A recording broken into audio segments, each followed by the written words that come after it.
जय श्री कृष्णा दोस्तों। श्रेष्ठ ऑफ सनातन के पिछले एपिसोड में हमने जाना कि कैसे और क्यों भगवान वराह ने हिरण्याक्ष का वध किया और धर्म की पुनः स्थापना की। लेकिन फिर भगवान विष्णु को नरसिंह भगवान का अवतार क्यों लेना पड़ा? तो आइए जानते हैं नरसिंह भगवान के अवतार की कहानी। हिरण्याक्ष की मृत्यु के बाद उसका भाई हिरण्यकशिपु प्रतिशोध की आग में जल रहा था और उसने भगवान विष्णु से प्रतिशोध लेने के लिए ब्रह्मा जी की घोर तपस्या शुरू कर दी। हिरण्यकशिपु की इतनी कठिन तपस्या देख के भगवान ब्रह्मा को प्रकट होना पड़ा। हिरण्यकशिपु जानता था कि सृष्टि के नियमों के अनुसार अमरता का वरदान मिलना असंभव है।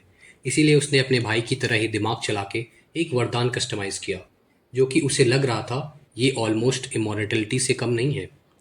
हिरण्यकशिपु ने ब्रह्मा जी से वरदान मांगा कि हे ब्रह्मदेव, मेरी मृत्यु का मनुष्य से हो, ना देव से, ना राक्षस से, ना गंधर्व से, ना यक्ष से, ना नाग से, ना शस्त्र से, ना अस्त्र से, ना रात में, ना दिन में, ना घर के अंदर, ना घर के बाहर, ना आकाश में, ना पाताल में। उसने इस वरदान में ऑलमोस्ट हर ऐसे ऑप्शन को इंक्लूड कर दिया था जिससे उसकी मृत्यु नेक्स्ट टू इम्पॉसिबल थी, और ब्रह्मा जी ने उसको वरदान ग्रांट कर दिया।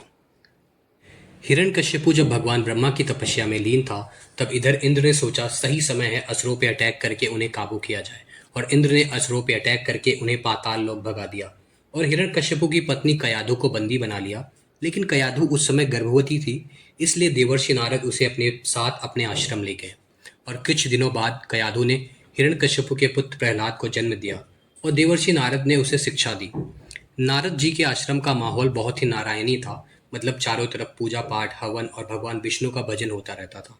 क्योंकि देवर्षि नारद खुद भगवान विष्णु के बहुत बड़े भक्त थे और इसका बहुत गहरा प्रभाव प्रहलाद के जीवन पे भी पड़ता है। अपने जीवन के शुरुआत से ही ऐसा माहौल पाके प्रहलाद भी भगवान विष्णु का बहुत बड़ा भक्त बन गया और भगवान की भक्ति भगत भजन में लीन रहने लगा। ब्रह्मा जी से वरदान मिलने के बाद जब हिरण्यकशिपु वापस आता है, तो वो फिर से अपने असुरों का साम्राज्य वापस स्थापित करता है और अपनी पत्नी और पुत्र को नारद मुनि के आश्रम से वापस ले जाता है। हिरण्यकशिपु भगवान विष्णु से प्रतिशोध लेने की आग में जल रहा था और उन्हें अपना सबसे बड़ा शत्रु मानता था। इसीलिए उसने अपने राज्य में भगवान विष्णु की पूजा पाठ, यहाँ तक कि उनका नाम लेने पे भी बैन लगा दिया था। लेकिन एक दिन जब उसे पता चलता है कि उसका स्वयं का पुत्र ही उसके सबसे बड़े शत्रु का परम भक्त है, तो वह अत्यंत क्रोधित होता है। वह प्रहलाद को बहुत समझाता है, लेकिन प्रहलाद उसको उल्टा प्रवचन दे देते थे। प्रहलाद की विष्णु भक्ति देख के हिरण्यकशिपु बहुत परेशान हो गया कि उसने पूरे राज्य में भगवान विष्णु का नाम लेने पे बैन लगाया है और उसका खुद का पुत्र विष्णु का परम भक्त है। ऐसे तो आम जनता के बीच में उसके बात की कोई वैल्यू ही नहीं रहेगी। तो उसने प्रहलाद को मार के एक एग्जाम्पल सेट करने का सोचा। अब वो तो प्रहलाद का बाप था, तो खुद डायरेक्ट अपने बेटे को नहीं मार सकता था। तो उसने अपने सैनिकों को आदेश दिया कि प्रहलाद को पहाड़ की चोटी से नीचे खाई में फेंकवा दिया जाए। उसके सैनिकों ने उसके आदेश का पालन किया, लेकिन भगवान विष्णु की कृपा से प्रहलाद को कुछ नहीं हुआ। प्रहलाद को मारने के बहुत प्रयत्न किए गए हिरण्यकश्यपु के सैनिकों के द्वारा, बट हर प्रयास असफल रहा और हिरण्यकश्यपु इस बात से बहुत क्रोधित और चिंतित हो गया। अपने भाई को चिंता में देख के हिरण्यकश्यपु की बहन होलिका ने अपने भाई से बोला, भैया मेरे पास ऐसा चमत्कारी शॉल है जो अग्नि का प्रतिरोधक है, मीन्स वो शाल अग्नि में नहीं जलती। तो आप व्यवस्था कीजिए लकड़ियों की बहुत बड़ी चिता की, उस पर मैं प्रहलाद को अपनी गोद में लेके आग में बैठ जाऊंगी। और ऐसा ही किया गया, लेकिन प्रहलाद भगवान विष्णु की कृपा से फिर बच गए और होलिका जल गई। अब सोचने वाली बात यह है कि उस शॉल के बाद भी होलिका कैसे जल गई। आग लगते ही भगवान के चमत्कार से वो शॉल होलिका के ऊपर से उड़ के प्रहलाद के ऊपर आ जाती है और प्रहलाद बच जाते हैं और होलिका जल जाती है। वो शॉल एक वरदान थी और वरदान का उपयोग जब बुरे कामों के लिए होता है तो वह वरदान निष्फल हो जाता है या तो उन्हें रिवर्स हो जाता है। That what happen with the Holika. हम जो होलिका दहन मनाते हैं उसके पीछे की यही कहानी है। होलिका की मृत्यु के बाद हिरण्यकशिपु एकदम से गुस्से में पागल हो जाता है और उसने प्रहलाद को लास्ट वार्निंग दी विष्णु भक्ति छोड़ने की। प्रहलाद ने कहा, भगवान तो हर जगह हैं, कण कण में शामिल हैं, कैसे कोई उनकी भक्ति छोड़ सकता है? भगवान तो आपके सिंहासन में भी हैं, इस दीवार में भी हैं, इस खंभे में भी हैं। और प्रहलाद की बातों से झुंझला के हिरण्यकशिपु ने उस खंभे पे बहुत जोर से हाथ मारा कि कहाँ कहाँ है तेरा भगवान, बता।